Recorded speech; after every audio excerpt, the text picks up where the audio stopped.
And he wants us to serve him with gladness, not because you feel like you have to. Okay, so we have an unhealthy fear of him. And when you truly get a revelation that God loves you and that he wants the best for you, he desires good things for you, it gives you confidence in that love. And instead of hiding from him, when you dishonor him and you make bad choices, you learn to run to him instead. And we take a look at the prodigal son. He went to his father and he dishonored his father by saying, give me what made my money and I want it now. I can't wait for you to die because y'all live too long around this time. Have you ever been anxious for some stuff that you thought you had it all, you knew what to do? And so he went to his father and he said, give me my money. He took his money, he went off into the far country. You know what, if you grew up in church, as soon as you hit a certain age, your first thing, a lot of us say, well, I ain't going back. I'm sick of church.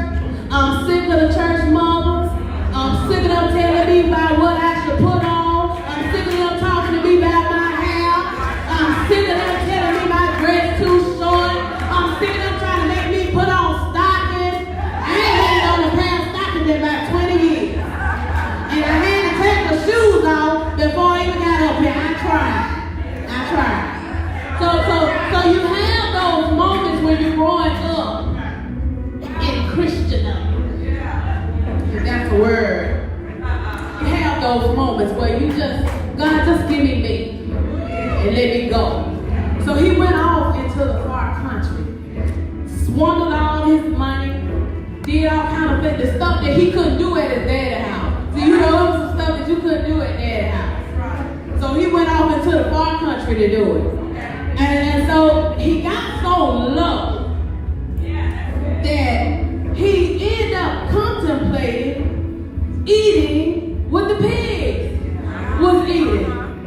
And it actually looked good to him. Because for you to contemplate eating what pigs was eating, which was basically garbage, and if he was of the Jewish, nationality, they didn't even touch no pigs. You wouldn't get no bacon at breakfast and sausage and all that kind of stuff. So for him to contemplate and eat what the pigs was eating, and it actually looked good enough to eat, maybe you done got too far. But then he came to himself. And he realized he had a revelation of who. See, when he was at his father's house and he asked for that money, he had a knowledge of who his father was. He had, and then until he got back, he was still going off the knowledge that he had. Because he said to himself, my father have so much food to spare, his servants living good. So the least I could do is go back to my father and be a servant. It wasn't until his father saw him coming from a long way off that he had a revelation of who his father was. Because his father didn't wait till he came to him. His father ran out to meet him. All he needed to know was that his son was coming. And so when his father ran out to meet him, I believe he got a revelation of who his father was at that point. And so when I have a revelation of who my daddy is, I don't hide from him when I make mistakes. I learn to run to his safety because he has enough. The preacher told us on last night, and that was confirmation for me on this lesson here, that he has enough, that he has enough power to restore us. He has enough power to fix us. And so perfect love, the Bible says, will drive away fear. I had a lot of things to happen in my life at a young age, from the age of about 9 to 11. And so when I was about 9 years old, I went to a revival at Temple 68, and Elder Blake was the revivalist. Now, I don't know how many of you know Elder Blake, but Elder Blake was a dynamic teacher of the word. Elder Blake got up there and he was preaching, and he was telling me that Jesus was coming back like a thief in the night, and that if you wasn't ready, you weren't going back with it, you know, and it awakened something in my spirit on that night. And so I tried from that point. I tried to be saved. I started. That was my understanding of it at 9 years old. I tried to be saved. And I tried real hard. Y'all, I'm talking about it was so deep to I was having dreams that the Lord had came back and my mom and dad was being taken up and I was staying, I wasn't moving. And so I was reaching up trying to grab my mom and dad and dad so I could go with them. I was peeping out the windows that night. I couldn't sleep, you know, because I was thinking that the Lord was coming back any day, anytime, any moment. That's just how hard he preached that sermon. And so at that point I had a fear. I wanted to do the right thing because I was scared that the Lord was going to come back and I wasn't going with it. I wanted to go with it. So every time I messed up, and they had the invitation on Sunday morning, I was the first person up there. So I did not want Jesus to come back and leave me. And I did that for a long time, but y'all know Jesus ain't came yet. You know, not for me. He comes to somebody every day. So you get a little comfortable. You know, after a while, you start growing up, you get a little older, you know, and things are not as scary to you as it was in your 9-year-old mind. And so I had an unhealthy fear of God. And every time I messed up, I felt like I wasn't saved no more. I felt like I wasn't worthy. Because understanding God's love is understanding that you are valued. When you love something, there's value attached to it. Some people have a love of shoes. So when you look in their closet, you see shoes from the north, south, the east, and the west. Because they have a love of shoes and they value shoes. Well, God desires for you to understand that you are valuable to Him. That He loves you. He placed value on you. And that's why He sent His Son to die to redeem you. Because you're valuable to Him. So we haven't understood that God really values us. And even though we mess up, we don't lose our value. He knew that you were in this flesh. He knew that you were going to have trials and temptations. And the blood covered that. And so you don't lose your value because you make mistakes. Your imperfections don't change your value. But until you get a revelation of that, you have a distant relationship with God. The love of God is not the reward of change. It is the resource of change. It's because I understand that He loves me. It makes me want to do better. It makes me want to walk right. It makes me want to talk right. God used Rahab while she was still a harlot. Before anything changed about her, He used her. And if you go over into the New Testament, you find her in the lineage of Jesus. Rahab, the harlot. These days we call her a whore. But that just goes to show that God can use anybody He chooses to use. I don't care where you came from, what you did, and how bad it was. God can use you. And so this is where it picks up from last year, because I got to explain this effectively. And so this is where I was saying that the Holy Spirit sometimes leads you back to a place that you don't want to go. And this is in this same season of my life, from 9 years old, that there were some things happened between me and my father that impacted our relationship. And my father, you know, back in the day, I don't know if y'all still do it to y'all kids now. I know I do it a little bit to my son. But I kind of try to forewarn him if I'm going to use him in my study. But anyway, my dad was having a business meeting at church. And the way our church was set up was down in the basement, there were speakers. And so you could hear off the microphone everything that was going on downstairs. And so he was having a business meeting with the members because we were getting ready to have an issue convention at our church.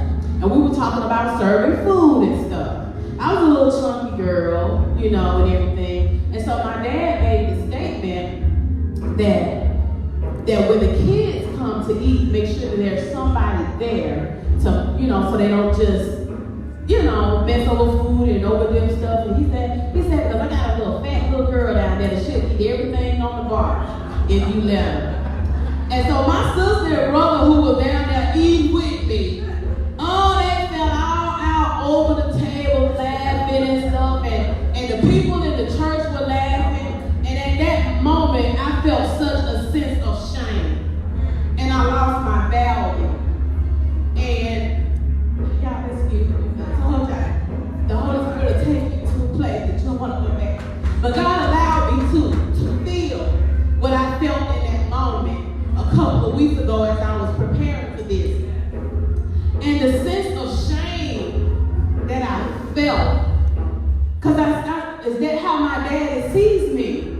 You know? And so it kind of set the narrative for a while for my life. And so when I talked to my mom about it, and my mom talked to him about it, at that time, he didn't really acknowledge it. He didn't think, and I know, don't get me wrong, that he didn't mean to hurt me.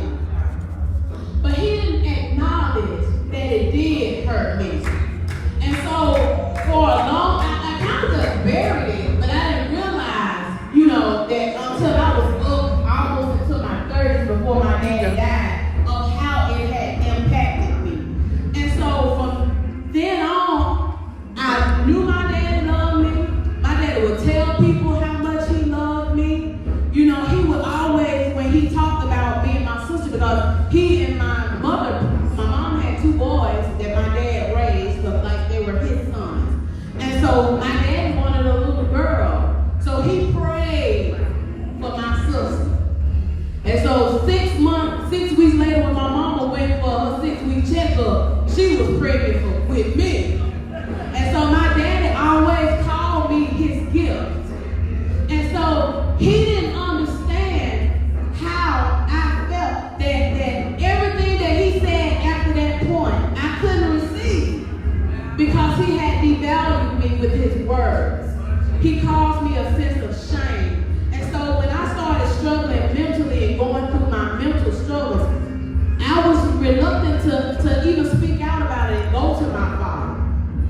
And my father was, those of you that know him, he was a strong man. You know, if he said he thought he could do it, he could do it.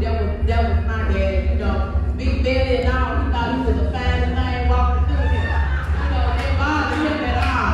You know, that was just my dad. So he didn't understand how I could struggle with those issues with his personality. And so for a long time, the distance and how I unconsciously, because this was not something consciously, this was unconsciously how I felt. My daddy saw me from the words that he said. And you know, people always say that sticks and stones may break my bones, but words will never hurt me. That's the biggest lie that you can ever tell a child. Words do hurt, and they impact you far longer than the moment that they're said. And so finally, to make a long story short, my dad, me and him had an honest conversation before he died. And he was asking me, well, what is it? What's wrong? Why don't you see? Because I was choosing bad relationships, and I chose people that devalued me because I didn't feel valued. And so he was just, you know, and I said, well, Daddy, back when you said this about me, and it really hurt, it broke something in me. And my daddy cried like a baby. He didn't even remember it. He said, but I'm sorry. He said, I love you. I always told you that you're my gift. And I said, Daddy, I know, but I couldn't receive it because you said that. And I wanted to, and I knew in my heart that my daddy loved me. I had a knowledge of who my daddy was because my daddy provided good for us. My daddy bought all of us a car when we graduated from high school. He made sure that we could go to college. When me and my sister left home, he had empty nest syndrome, not my mom. So he went and bought a bigger house so we could come back home. So I knew that my daddy loved me. But until he acknowledged my pain and my shame, I couldn't fully receive it. And at that moment, me and my dad, after then, I could talk to my dad about anything. I no longer hid from my daddy. All of the things that was going on in my head that I was ashamed about. I was ashamed because nobody else in the house was like me. Nobody else was struggling that I know of, with what I was struggling with. So a lot of times I suffered in silence because of how I felt my daddy saw me. And so when we have an unhealthy fear of God, we distance ourselves from him when he wants us to run to him. And that's why we have to have that revelation. So in order for us to be able to love ourselves, we have to first understand God's love. So point number 2, loving yourself. Let me see what we're looking at on time. Okay. Love yourself. My relationship with my dad changed and was healed, and his acknowledgement of my shame. I knew in my mind that he loved me and would do anything for me, but I couldn't receive it until he acknowledged the hurt that I had. Stormy or Merton says, we see ourselves through a prism of our flaws. But God sees our weaknesses and flaws and uses them to be strong in us. Christ's spirit within enables you to transcend who you are and become who he purposed you to be. See, a lot of times we neglect to do the things that God is requiring us to do because we don't feel valued, we don't feel worthy, we don't feel good enough. And when you take that on, you dishonor God in a sense because he told us that we're made in his image. Yeah. You have to believe that everything that God made is good. Amen. Even when your body don't look the way people telling you on the TV and in the magazines that they said, and most of the time it's Photoshop.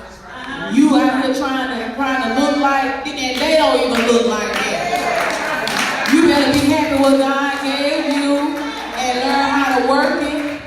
I'm just working with what I got now. I still have my battles. There are times that I still look in the mirror and I don't like what I see. There are times that I say, it's all in your mind. It's not real.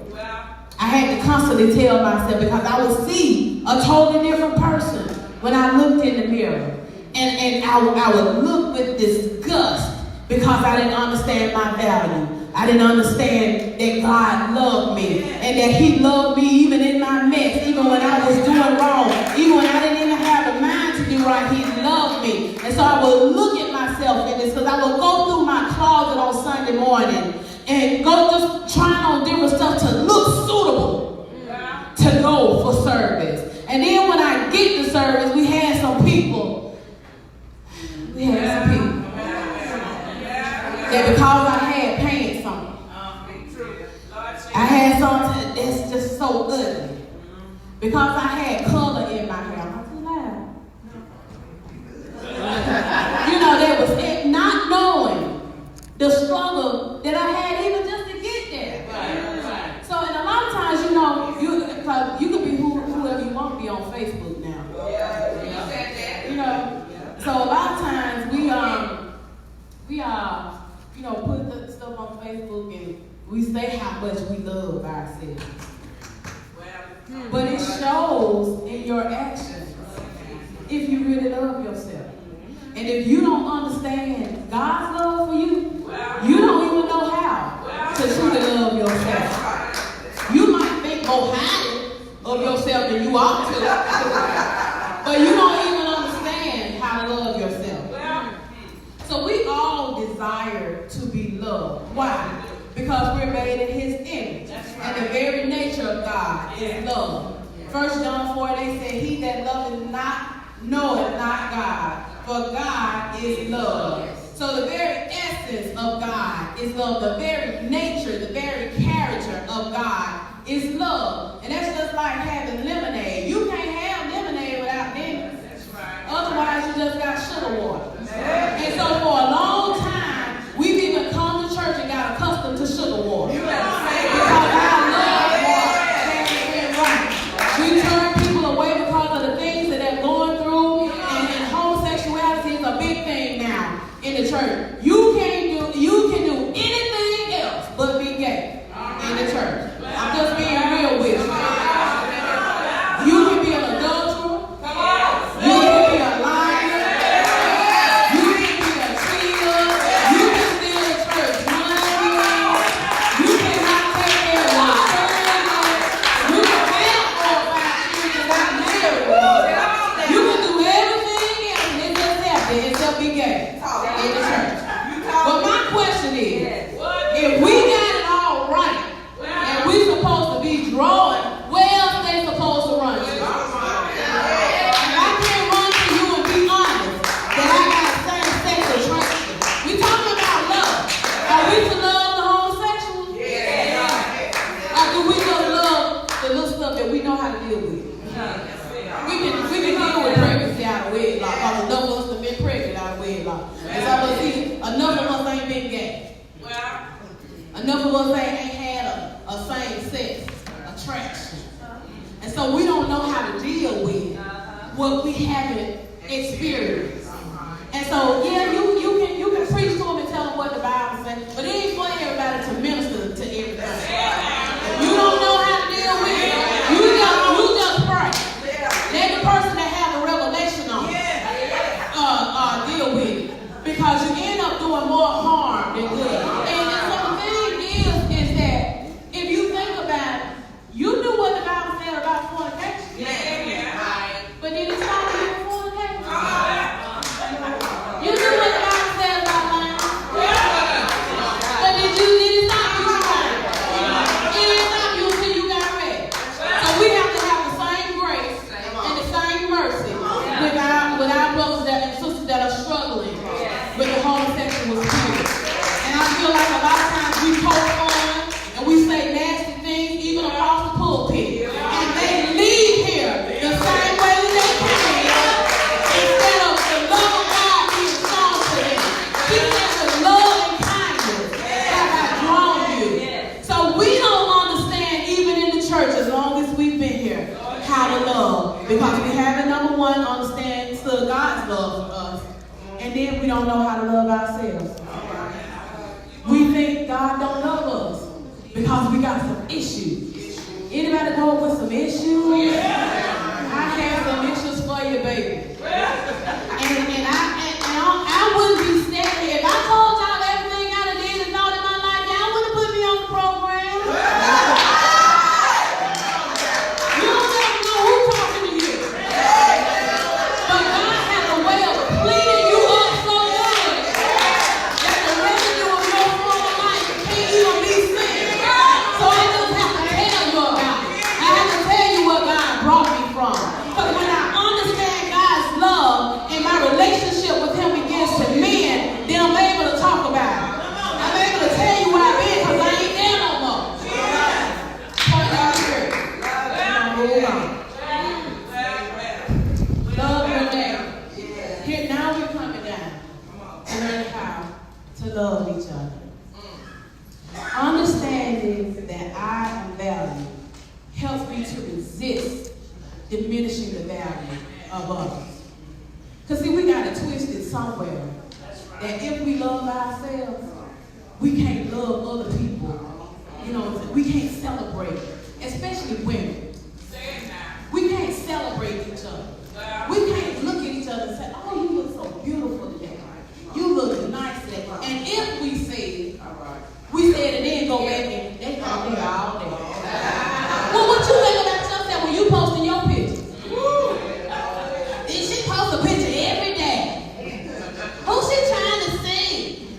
Y'all know we do it without a need. Then I started posting some pictures.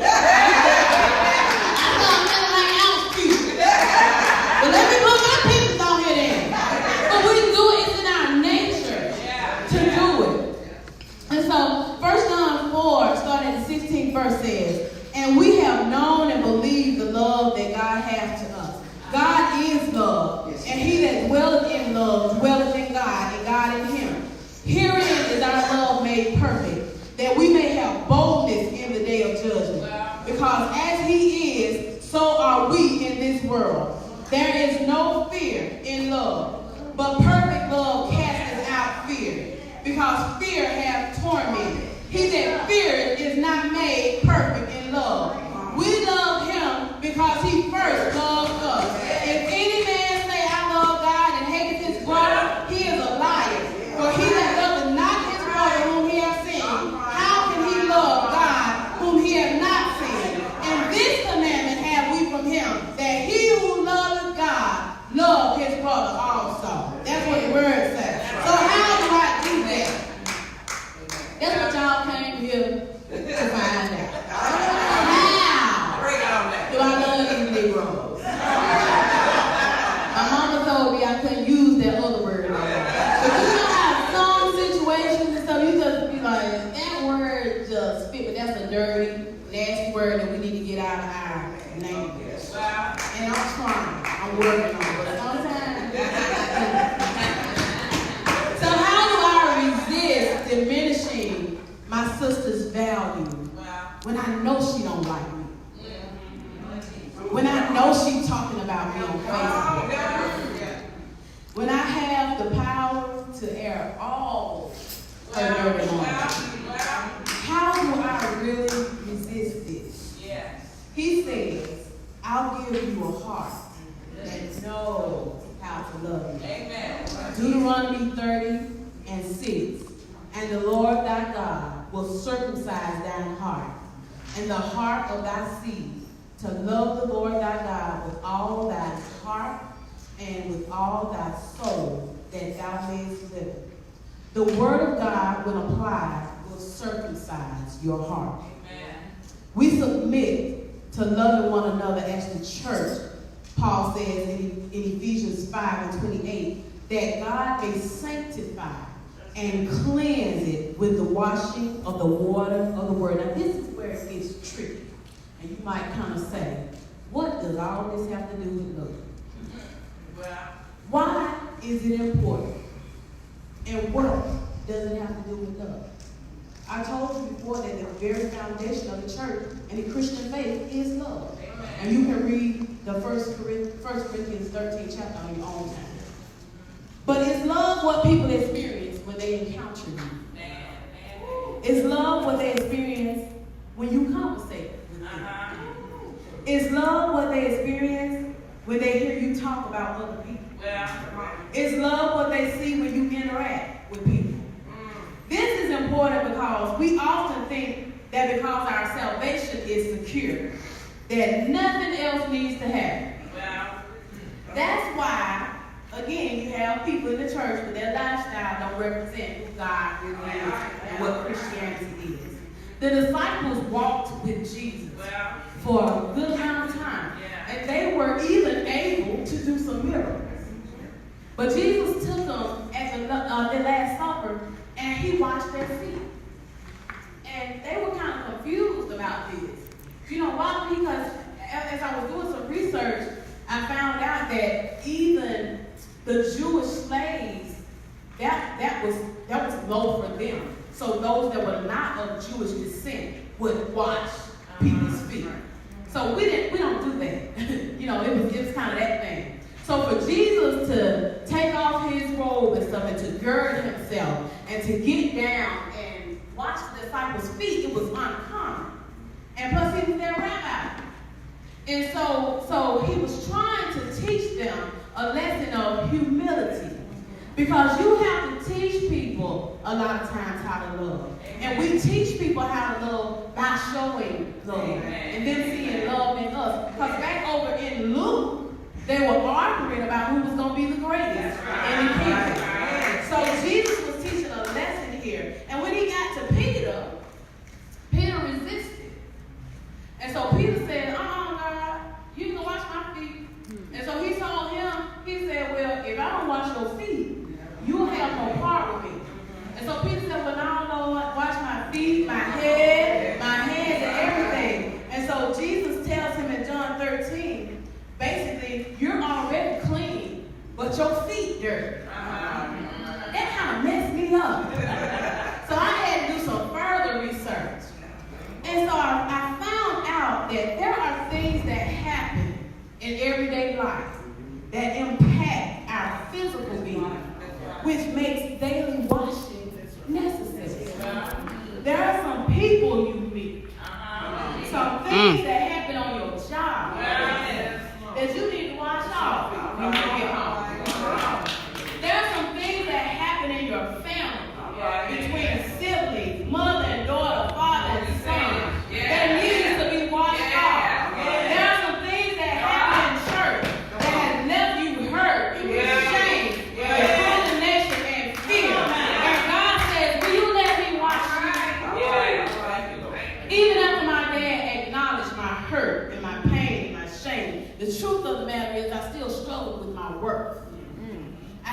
accepted my call into ministry at this time, and I looking back, realized that I was in the Potter's hand, but I was still marred. And every time he pressed down on me to try to shape me, and make me, I jumped up off the bed. Because a lot of times when we think about deliverance, we expect deliverance with the absence of pain. We don't want to experience pain. And so God will let you know that his grace is sufficient. And so I had a conversation with the Lord, and I told him, because I said, Lord, I believe your word true, but some ain't working. But I said, if it's any failure, it's in me. So if you show me how to work this word in my life, I'll teach others how to work it in their lives. Luke 22, the 31st and 34th verse, Jesus tells Peter, Satan desires to sift you as wheat, but I have prayed for you. Not that you escape the temptation, not that you escape the pain, not that you escape the trials, but that your faith won't fail. And after you be converted, then you go and convert your brother. So I made a promise to the Lord, if you show me how to work it in my life, I'll teach others how to work it in their life. And here I stand. My time is almost up, so I'm going to skip down because I got to give you this part. Our salvation is secure. Always know that when you believe on him and you accept him, your salvation is secure. But it don't stop there, because we are marred and we need to be watched by the word daily. Amen. Hebrews 9:22 says that almost all things are by the law purged with blood. Wow. And without the shedding of blood, there is no remission. So that really messed me up. Because I'm saying, now Lord, are you saying that the blood didn't do all that needed to be done? Because that's what we're taught. So he had to do a little work with me. And I don't have time to just go all the way. So how many more minutes I got? Okay, I can do it in 2. This is the act of sanctification. Sanctification is an ongoing process until this water puts on immortality. Why is this water important? And when I'm saying water, I'm talking about the word. We're speaking in reference to the word. Did you know that the water must be present for the blood to flow? So before he even redeemed us with the blood, the word had to be there. John 19:34 says that one of the soldiers pierced him in the side. And forthwith came out their blood and water. It is important that the body is properly hydrated so that your blood can move freely to your vital organs. The body depends on water to survive. Every cell, tissue, and organ in the body needs water to work properly. Your body uses water to maintain its temperature, remove waste, and lubricate your joints. Dehydration causes strain on the heart. The amount of blood circulating through the body or the blood volume decreases when you are dehydrated. So to compensate, your heart beats faster, increasing your heart rate and causing you to feel palpitations. When you lose water without replacing it, your body will sweat less. Your blood starts to thicken, which in turn turns into a heart attack. Likewise, women of God, Church of the Living God, CWFL, Women Work Ministry, we have a responsibility to the body of Christ. That as we are refreshed, we refresh others. That is the love of God. When I am refreshed, I refresh others. But if I'm not refreshed, I don't have what it takes to refresh others. I'll leave you with this. John 7:38 says, he that believeth on me, as the scripture, the word, has said. Not what you think. As the word has said. Out of his belly shall flow rivers of living water. To God be the glory. You want me to finish?